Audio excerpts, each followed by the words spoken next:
ശ്രീ വ്യാപകമായിട്ട് കോൺഗ്രസ്സുകാർ സമരം നിരക്ക് വർധനയ്ക്കെതിരെ തുടങ്ങിയിട്ടുണ്ട്. എന്താണ് നിരക്ക് വർധനയിൽ? ഞാനത് എനിക്ക് തോന്നിയത് ഇപ്പം ഈ സ്റ്റേറ്റല്ല, ഇന്ത്യയിലുള്ള മറ്റ് സംസ്ഥാനങ്ങളൊക്കെ അത് ചെയ്യുന്നുണ്ട്.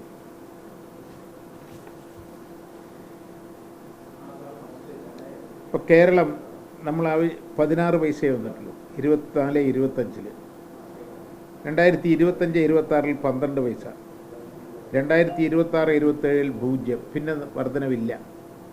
ഈ 2 വർഷം മാത്രമേ വർദ്ധിപ്പിക്കുള്ളൂ. നേരെ മറിച്ച് കർണാടക 2025-26 67 പൈസയാണ് ചോദിച്ചിരിക്കുന്നത്. 2026-27 74 പൈസയാണ് ചോദിച്ചിരിക്കുന്നത്. 2078 91 പൈസയാണ് ചോദിച്ചിരിക്കുന്നത്. എന്താ ഈ വർഷത്തിന് കർണാടക 67 പൈസ. 2026-27 74 പൈസ, 27-28 91 പൈസ.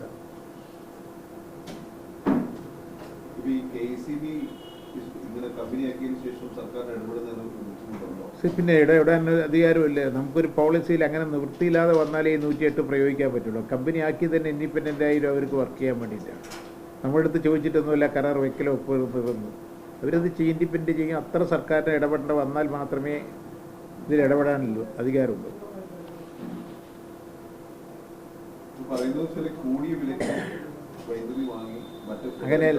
അങ്ങനെയല്ല കൂടിയ വിലയ്ക്കല്ല, ഒരു കരാർ റദ്ദ് ചെയ്തു എന്നാണ് അയാളുടെ വാദം.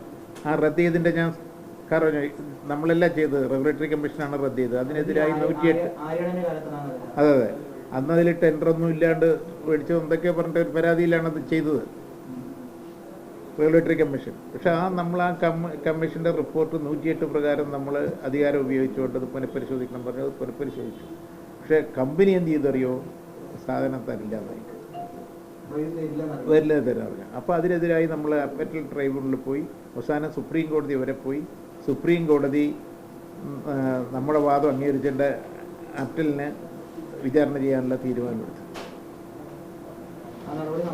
നടന്നുകൊണ്ടിരിക്കുക. തീരുമാനം ഉണ്ടാവുള്ളൂ. നമ്മൾ റദ്ദാക്കിയതല്ല, റെഗുലേറ്ററി കമ്മീഷൻ റദ്ദാക്കി. അത് നടപടിക്രമങ്ങളൊന്നും ശരിയല്ല പറഞ്ഞ് റദ്ദാക്കി.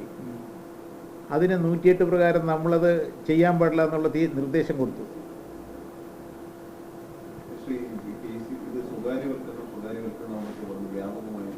അത് ഇന്ത്യ ഗവൺമെൻറ്റിൻ്റെ നയമാണ്. ഇന്ത്യ ഗവൺമെൻറ്റിൻ്റെ നയമല്ലേ സ്വകാര്യവൽക്കരിക്കണം. അപ്പോൾ ഈ പുതിയ നിയമം വന്നാൽ ഉൽപ്പാദനവും വിതരണവും കൂടി പോകാൻ പോവുകയാണ്. ഇപ്പോൾ പുതിയ നിയമം പാസ്സായി വന്നാൽ അതിപ്പോൾ എല്ലാവരും കൂടി തടഞ്ഞിട്ട് ചെറിയ ബഹളത്തിൽ നിൽക്കുകയാണ്. പക്ഷെ അത് വരുമെന്നാണ് പ്രതീക്ഷ. അങ്ങനെ വന്നാൽ അതിന് സ്വകാര്യവൽക്കരണത്തിൽ തന്നെയാണ് അവർ പോകുന്നത്.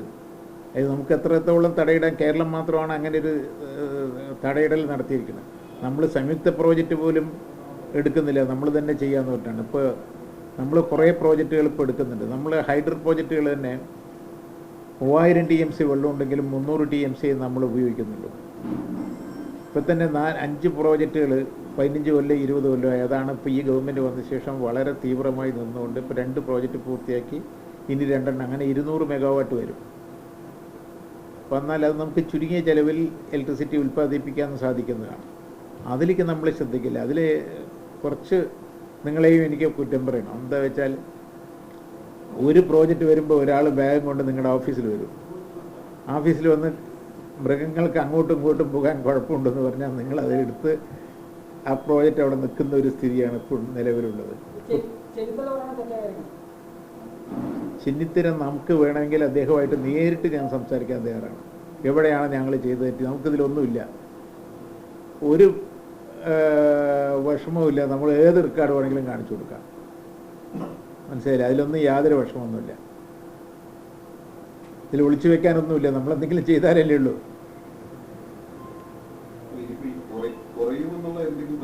അടുത്ത കൊല്ലം നമുക്ക് ഒരു കുറഞ്ഞ വിലയ്ക്ക് കിട്ടാനുള്ള സാധ്യത ഇപ്രാവശ്യത്തെ ഷോർട്ടേജ് ഇല്ലല്ലോ. ഇപ്പോൾ നമുക്ക് കുറച്ച് മെച്ചം വരുന്നുണ്ട്. അടുത്ത കൊല്ലത്ത് നമുക്ക് കുറഞ്ഞ ചിലവിൽ ഇലക്ട്രിസിറ്റി ഇപ്പോൾ 500 മെഗാവാട്ടിൻ്റെ കൽക്കരിയുടെ അലോട്ട്മെൻറ്റ് കിട്ടിയിട്ടുണ്ട്.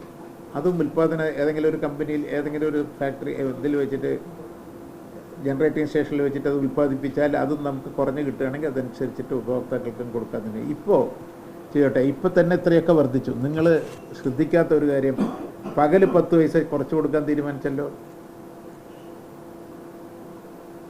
അതെന്താ പറയാത്തതാരും?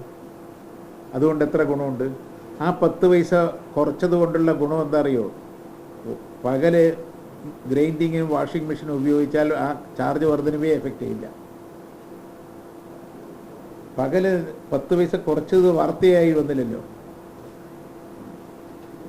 എന്താ വെച്ചാൽ നമുക്ക് പകൽ കുറച്ച് കിട്ടുമ്പോൾ അത് ഉപഭോക്താവിന് കൈമാറണം എന്നുള്ളൊരു നിർദ്ദേശമാണത് വന്നത്. ഇനി എന്താണ്? അടുത്ത വർഷത്തെ വൈദ്യുതി നിരക്ക് വർധനവ് അല്ല, അത് നമുക്ക് ചുരുങ്ങിയ ചിലവിൽ ഇലക്ട്രിസിറ്റി കിട്ടുകയാണെങ്കിൽ നമ്മളിപ്പോൾ ഇത് ചെയ്തിട്ടുണ്ട്. ഇപ്പോൾ ഹൈഡ്രൽ മറ്റേ സോളാർ തന്നെ 1000 മെഗാവാട്ടായി. ഇപ്പോൾ ഇന്ത്യയിൽ 2ാമത്തെയാണ് നമ്മൾ. അതേപോലെ കുസുമം അഗ്രികൾച്ചറിൻ്റെ 5 ലക്ഷം കണക്ഷൻ ഉണ്ട്. അതിൽ 1 ലക്ഷം കണക്ഷനെങ്കിലും ഈ പ്രാവശ്യം കൊടുക്കണം. അതിൽ വരുന്ന എന്താ വെച്ചാൽ ചുരുങ്ങിയ ചിലവിലാണ് ഇലക്ട്രിസിറ്റി അവർക്ക് കൊടുക്കുന്നത്. അത് നമുക്ക് കിട്ടിയാൽ ഉയർന്ന വിലയ്ക്ക് വിൽക്കാൻ കഴിയുമ്പോൾ നമുക്ക് കുറച്ച് ചാർജ് ക്രോസ് സബ്സിഡി കമ്മിയായി വരുമല്ലോ. അതേപോലെ ഹരിജൻ കോളനികൾ, പട്ടികജാതി പട്ടികവർഗങ്ങൾക്കൊക്കെ ഫ്രീ കൊടുക്കുന്നതൊക്കെ സോളാർ വെച്ച് കൊടുക്കാൻ തീരുമാനിച്ചു. ഒരു പക്ഷേ കുറഞ്ഞേക്കാനുള്ള സാധ്യതയുണ്ട്. ഇത് വെച്ചിട്ടേ പറ്റുള്ളൂ. നിറതില്ല ഈ നിരക്ക് വർധന സാധിക്കല്ല. അത് വരുമാനവും ചെലവുമായിട്ട് പൊരുത്തപ്പെട്ടു കൊണ്ടേ നമുക്ക് പർച്ചേസ് നടത്തണ്ടേ. ഇപ്പോൾ പവർ കട്ടില്ലാതെ 1000 മെഗാവാട്ട് കൂടുതൽ ഉൽപ്പാദിപ്പിച്ചിട്ടും നമ്മൾ പവർ കട്ട് കൊണ്ടുവന്നില്ല. പക്ഷേ കുറച്ച് വില കൂടുതലായാലും മേടിച്ചിട്ട് ജനങ്ങളെ ബുദ്ധിമുട്ടിക്കണ്ടെന്നുള്ള നിലയ്ക്കാണ് അത് ചെയ്തത്. അതാണ് അതിൻ്റെ ശരി.